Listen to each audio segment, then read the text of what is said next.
Here's my audience.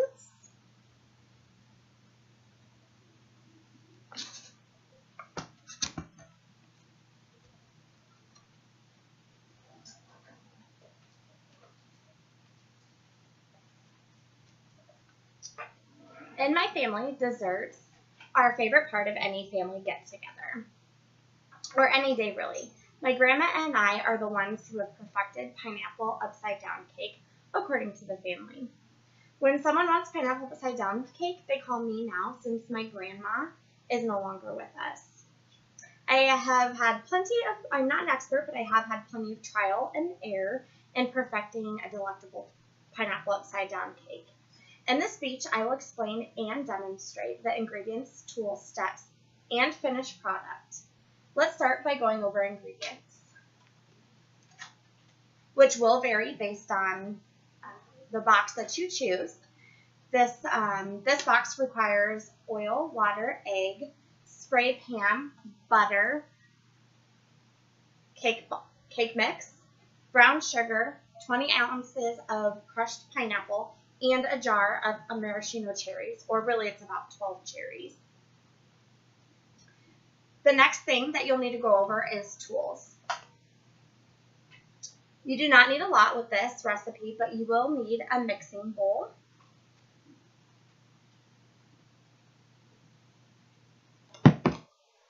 you will need measuring cups and spoons,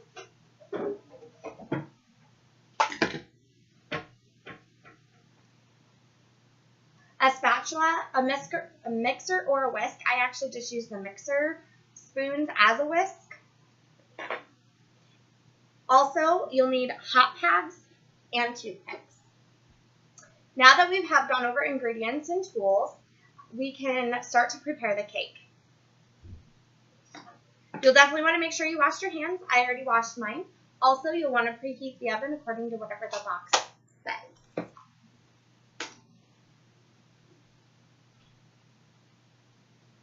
So first, you're going to mix your wet ingredients. This requires 1 cup water,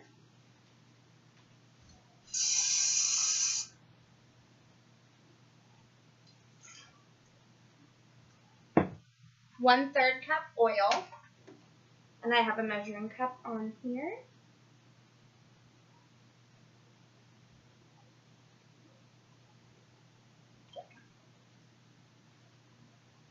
And 3 large eggs. Now I use fresh farm eggs, so I have to crack mine separately in a separate container. I usually just use one of my measuring cups. And I also smell. Raising chickens, I've learned you have to do that because you never know how new the egg is, so you want to make sure that it's still a good egg.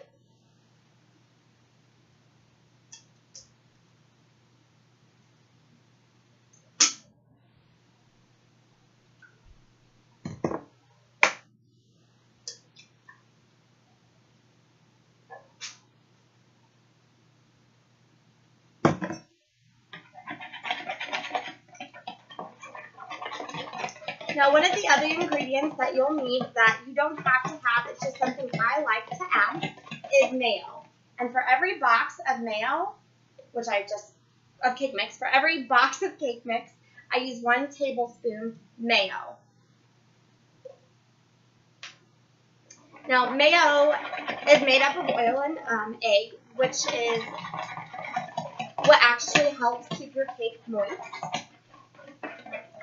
And so by adding an extra tablespoon of it, it allows your cake to be moist at the end. And it's actually a huge difference between if you don't use it and you do.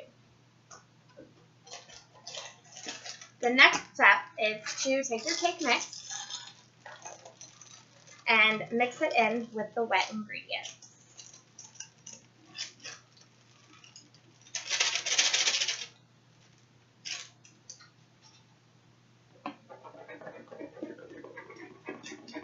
You'll want to mix these in till where it's smooth and no longer has any clumps.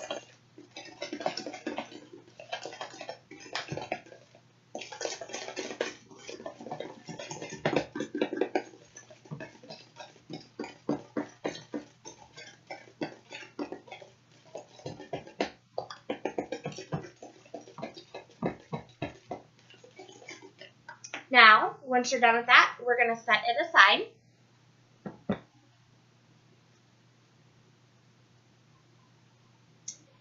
The next step is you're going to take your pan and you're going to spray it with Pam. And you're going to set that down. Then we're going to take our cup and our strainer and strain the pineapple.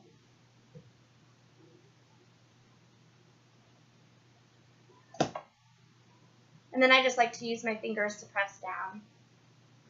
Help speed the process of straining a little along. Then you can put that directly in the pan.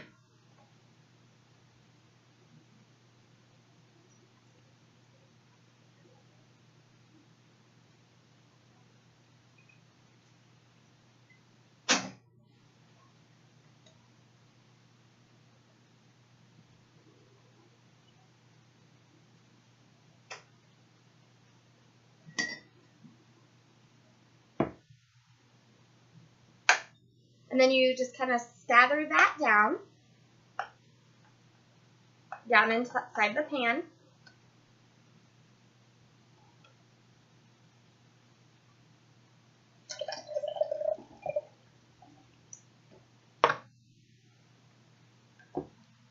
And I'm using a 8-inch round pan this time.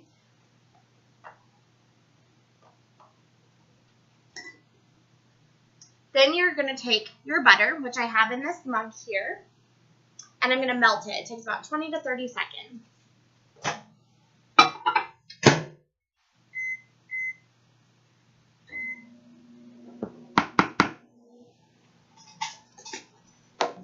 And while that melts, I'm just going to continue to stir on my cake mix just to make sure it's all smooth.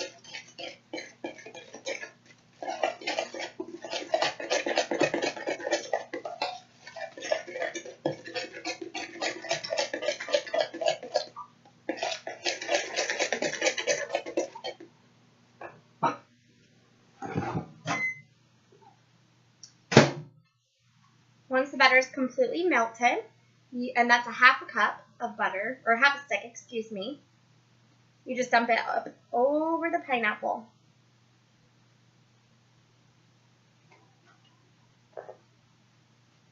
Then you'll take your brown sugar, about 1 cup worth, and I actually won't use the whole cup because I'm making a smaller pan, and you sprinkle it on top and let it soak in to the butter and the pineapple mixture.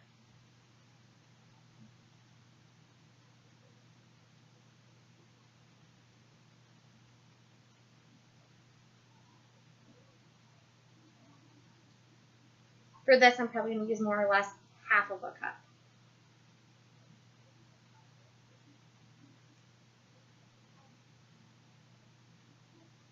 And then I just take my hand and press down the brown sugar into the pan, and it should really kind of look marbled.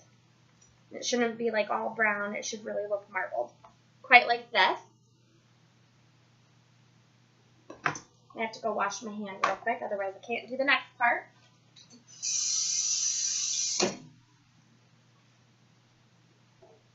Alright, and the next step is adding the cherries. Usually about 12 cherries. Since it's a round pan, I'm kind of just going to place them randomly. Normally in a 13 by 9 pan, I would do 3 across and 4 down, so 4 lengthwise. This time I'm just going to kind of randomly place them in here.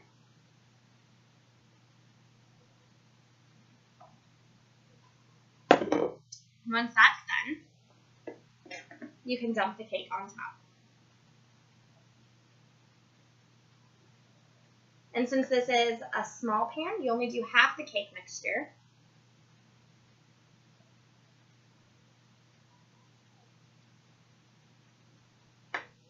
And you can use your spatula to help spread that over.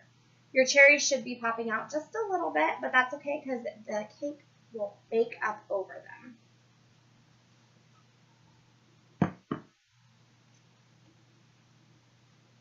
So then you'll bake this according to the directions, which on here it says it needs to bake between about 30 minutes And so I usually check about 28 because my oven runs a little hot. And you'll know it's done when you stick a toothpick in the center of it and it comes out clean.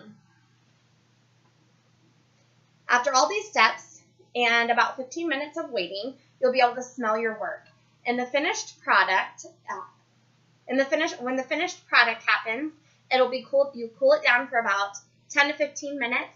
I prefer my pineapple upside down cake cold, so I usually put it in the fridge after it's cooled down for about 10 minutes, and then it's ready to serve. And this is what it should look like.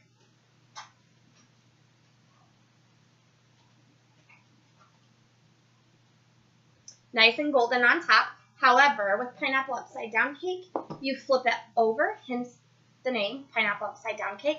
I never do this part though because I don't want a cracked cake, and that's how I've always ended up doing it, was cracking the cake. So in conclusion, baking hasn't always came easy for me, but when I found a cake that I loved, I wanted to perfect it, and I think I did with my family according to them.